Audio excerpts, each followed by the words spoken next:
Good afternoon. Today is April 23rd, 2020. Today's community update on the COVID-19 response in Buncombe County includes updates from Dr. Jennifer Mullendore, Buncombe County Interim Public Health Director, and Fletcher Tove, Buncombe County Public Health Preparedness Director.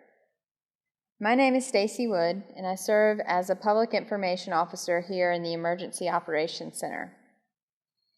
Today's Facebook Live feed is also available in Spanish and is aired on the Buncombe County Health and Human Services Facebook page at BCHHS. Today we will get started with Dr. Mullendore.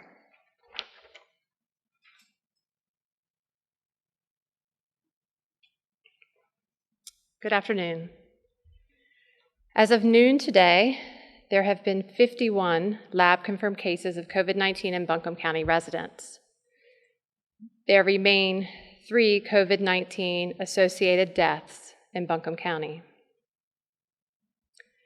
At this time, there are no lab-confirmed cases of COVID-19 in any nursing homes or congregate living facilities in the county. Our local hospitals are not seeing an increase in patient volumes.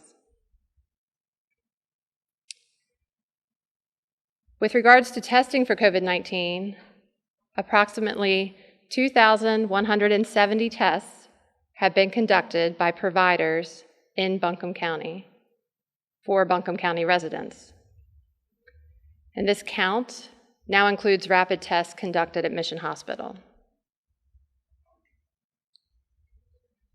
Buncombe County has been and continues to be in conversation with local urgent cares who have adapted their processes to ensure safe assessment and testing of individuals with symptoms of COVID-19. I specifically want to acknowledge and applaud the efforts of Range Urgent Care and Mercy Urgent Cares. They are doing all they can to meet the need for increasing COVID-19 testing in the community. We are working with our local federally qualified health centers to see how they can help us get testing out into under-resourced parts of our community.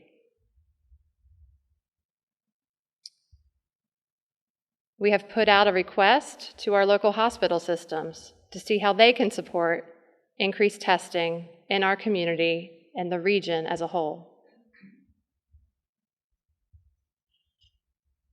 The county's goal and my personal goal is to ensure that anyone with symptoms of COVID-19 can get tested regardless of where they live in Buncombe County, what language they speak, how much money they have, and whether they have health insurance or not.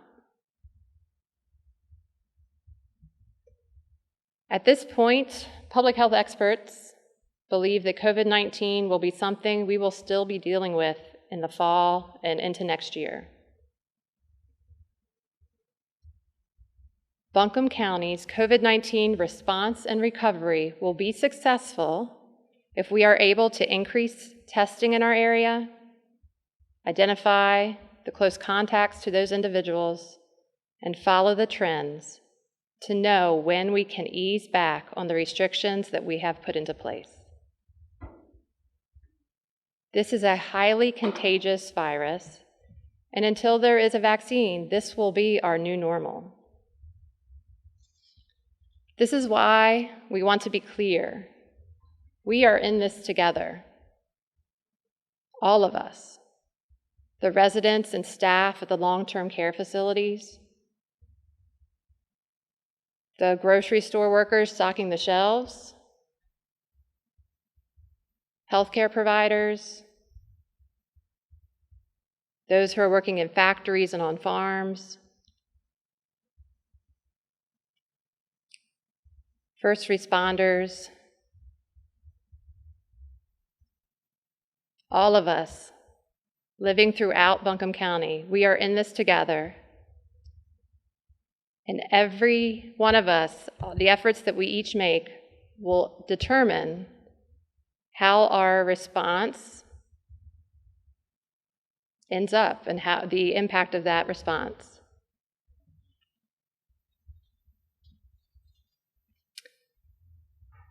We are all dependent on each other,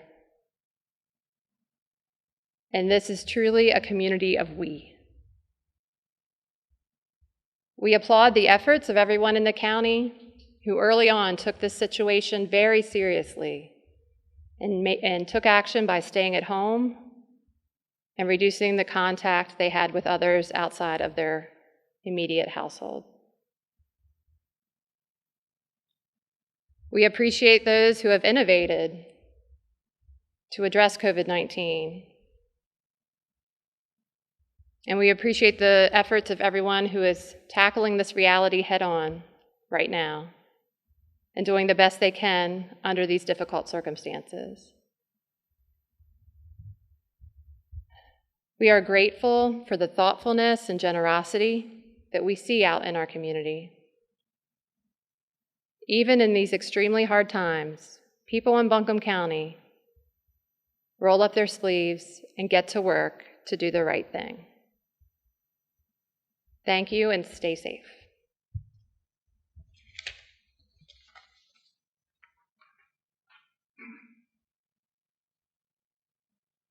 Good afternoon.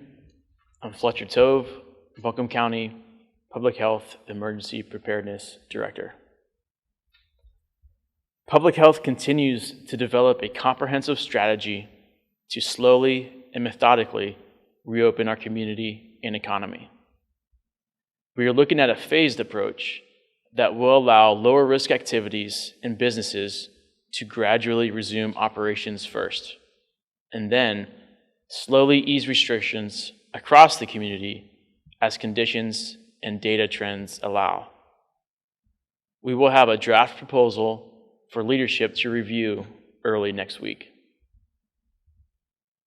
We continue to look at the latest guidance and data available as we determine when to take the steps to reopen Buncombe County. And when the time is right to start reopening, that process will be deliberately slow and gradual. I want to emphasize that although Buncombe County is proactively developing these plans, it does not necessarily mean that any of these steps will be taking place next week when the governor's current order expires on Wednesday. We have been fortunate to have overall low number of cases here. But as a nation, over the last week, we've doubled our COVID-related deaths from 26,000 to 48,000 people dying. As a nation, we are still seeing over 2,000 COVID-related deaths a day. We need time to determine if these trends will continue and how they will affect us locally. Several neighboring states have plans to rapidly reopen their communities. We need time to determine if these actions will have significant impacts on Western North Carolina and what the trends will look like in those states. We understand that there is an intense tug of war right now between efforts to safeguard public health for the sake of people's lives and the need to reopen our communities and economies for the sakes of people's livelihoods. And I want to ensure everyone that difficult, holistic discussions about the impacts of our decisions occur during every single phase of our planning process. To get to a place where we can relax restrictions, Governor Cooper has given us a roadmap to a new normal. There are three main efforts we need in place to begin reopening. One, we need more testing. This week, guidance changed in the state to allow for broader testing of symptomatic individuals. And locally, we're striving to connect the community with local providers and increased testing. Two, we need to increase our capacity for contact tracing. Locally, we are developing staff depth and trainings to meet the increased demand for contact tracing, which will result from our increased testing. And 3, we need consistent downward trends in positive cases and other leading indicators.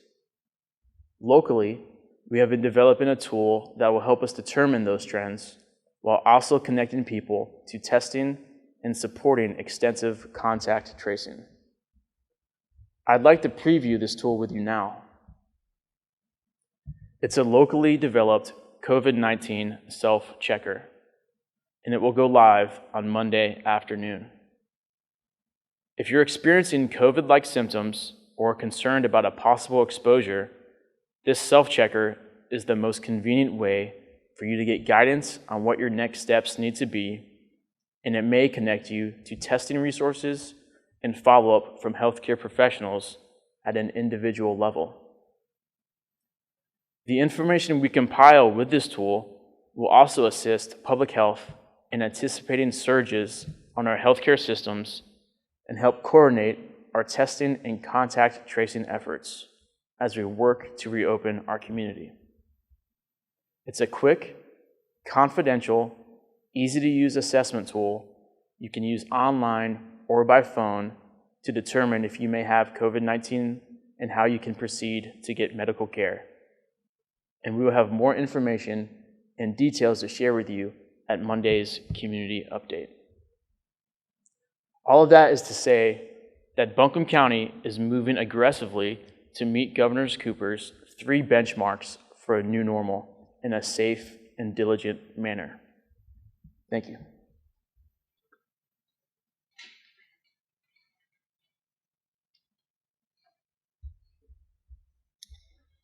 Before we leave today, we wanted to make the community aware that our nonprofit partner, United Way of Asheville and Buncombe County, reports a need for hand sanitizer, cleaning supplies, and non-perishable food items.